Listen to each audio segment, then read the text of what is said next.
Now for updates on sports stories from across the globe, Ebi Iyomon joins us. Ebi, good morning. How are you today?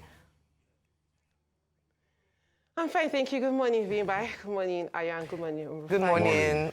It's Ebi, when are you paying us? That's what I'm going to begin with. And before I go any further, I would like to say that the NFF has a right of reply after all of this. Yesterday, the Super Eagles players decided to boycott training in Rabat, Morocco ahead of the game against Gabon. Now, it's a lot of back and forth, a lot of controversies. But speaking with some players in the camp, present and even past players, they say that they've been owed bonuses for a very long time. Some stem from 2019 AFCON qualifiers. That's when the past administration was there. And with the new administration, they had a deal to waive those bonuses. But on second thought, they say that about 5 or 6 players from the 2019 qualifiers are left, and the AFCON are left. So a bulk of the team who played the 2019 AFCON, players like John Ogu, Leon Balogun, Akpeyi and all are not on that team. So they cannot account for, speak on behalf of these players. The question is who now pays those players or the backroom staff their allowances? Now, moving forward to the game between Gabon and this current matches to be played, they ought to pay them bonuses. And that's if they qualify. What's the guarantee that they qualify? And should they qualify, would their monies be paid?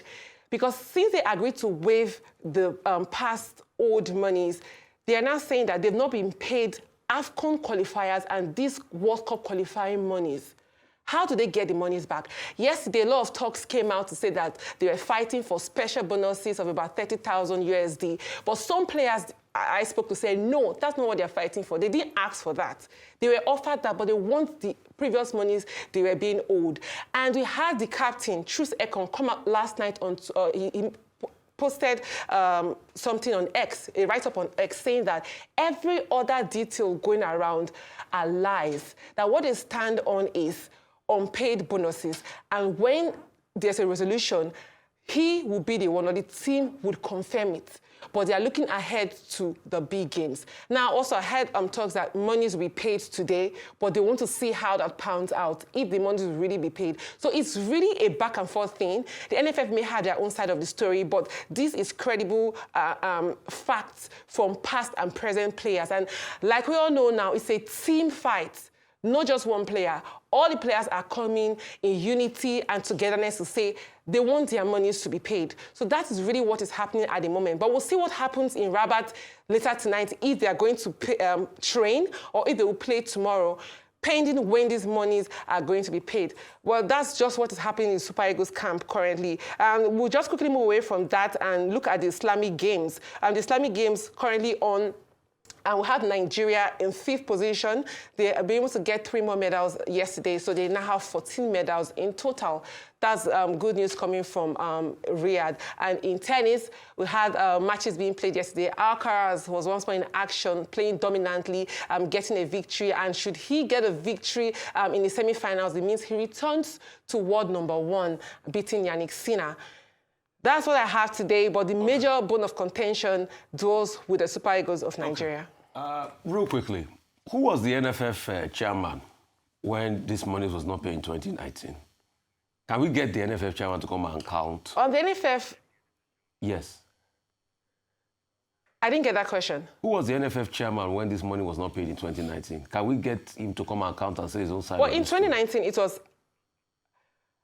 Yes, we can. The NFF president at that point was Amadou Pinnick. Okay, so can we get him to come and account for his own side of the story? Because, see, whatever it's worth, these are the things that make Nigeria look somehow.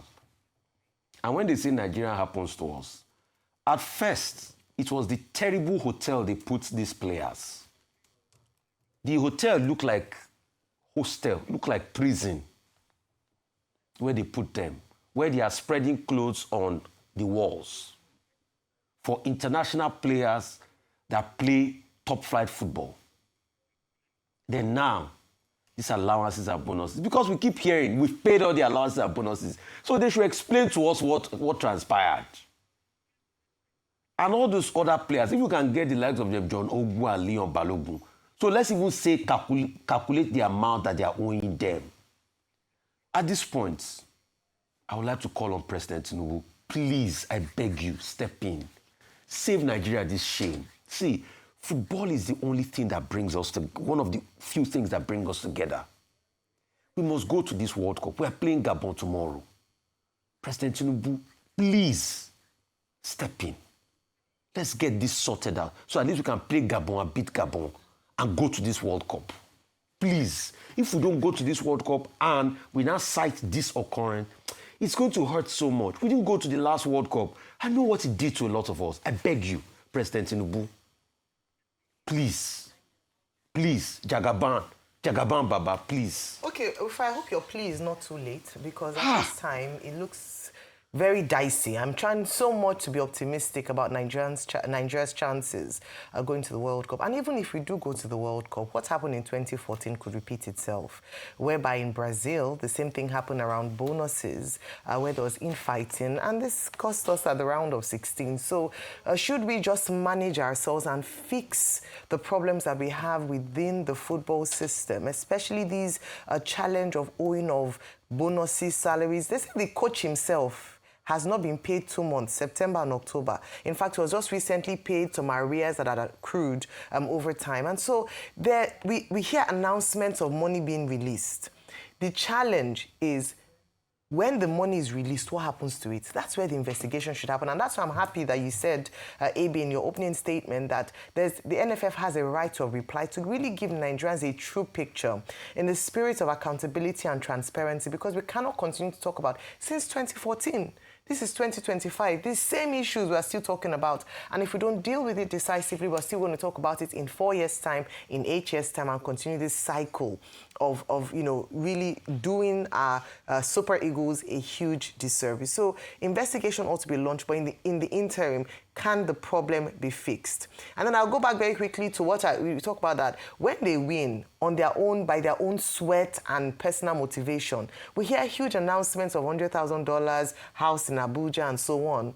But we don't actually give them an opportunity to do well by using the money to fix the foundational problem so that we can have a thriving football sector in Nigeria. I think these are the challenges, and I believe that this administration, if serious about sports, can fix it. If an investigation is launched, we can find out what the issue is and deal with it.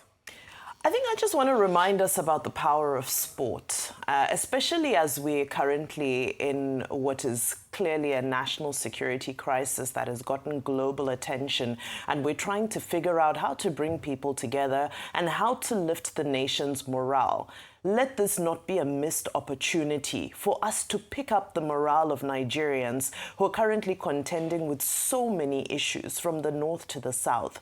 I sat in an incredible conversation where Gianni Infantino was talking about the power of football, where he was talking about what football has done, even just beyond football. If you look back to South Africa, for example, at the end of apartheid, 1994, South Africa won the Rugby World Cup. It united black and white. There's so many instances in history that we can recall where sport was a moment, a winning moment in sport was a moment that lifted the morale of a nation. So, this is not the narrative we want. This is not the back and forth. This is an issue that needs to be resolved expeditiously. Whatever is going on, let the players go back to training, because this is an opportunity. We're just at the cusp of an opportunity. If you remember, we got to this juncture through the, what do they call it, through the thread of a needle.